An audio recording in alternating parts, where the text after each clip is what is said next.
Walter, one of the arguments against theism is that the various characteristics of God are not coherent. They don't fit together. Well, first I would want to distinguish consistency from coherence. I think the theological view of God is logically consistent. To be inconsistent would have to imply a contradiction. That's not what's happening here. To say it's incoherent is to say that there's a conflict there between the features of God and other things that we know. The problem of evil brings out one of those incoherences. If God is all-powerful and all-good, you can't understand why there would be so much evil of so many different types in the world. There's another incoherence brought out by another argument, the argument from action.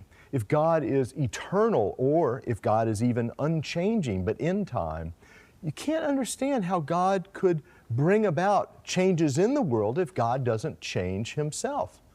Or for that matter, how God could be a person if he doesn't change. I've never met a person who doesn't change. What makes somebody a person is the way in which they act and change in the world. So if you had something that doesn't change from one moment to another, it couldn't be a person. These characteristics have formed as part of the Western canon of theology. Other theological traditions have different views of God. Sure, there are lots of different theological traditions, but what happens is these theological traditions often interact with other theological traditions, or those theological traditions arise from many different people at many different times, and that's how the incoherence gets in there. So the Old Testament was written by many people, and then the New Testament comes along and there's Greek influence and you get other doctrines. Well, it's not surprising that so many people writing at so many different times would produce different views of God that are incompatible. And if you just add every word's true, there you've got incoherence.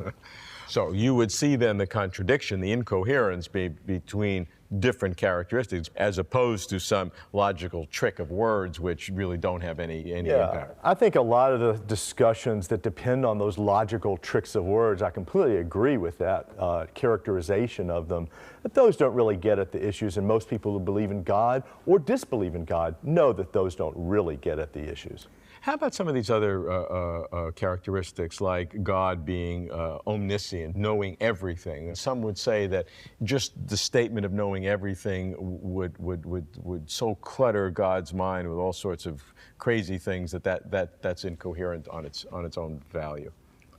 Well, I assume that when you say God knows everything, it doesn't mean that God thinks about everything at once. If God knows everything but selects the information that's needed for a particular task, then God can do fine, even knowing everything. I know a lot of different theorems in mathematics, but I'm not thinking about them right now, and I know a lot of historical facts that I'm not thinking about right now. So the clutter comes when you try to access all of that information at once, and I don't see why God would have to do that, as long as you admit that God changes.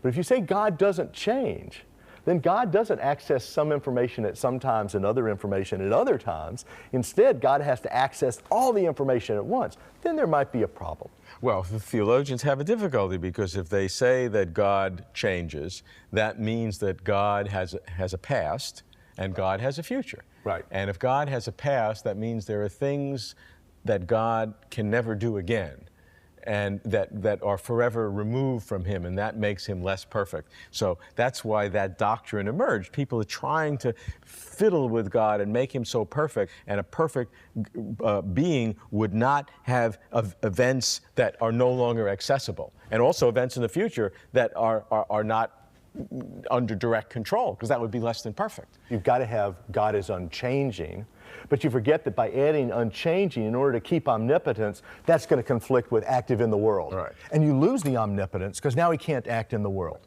And so the problem is to keep the whole thing into a coherent bundle.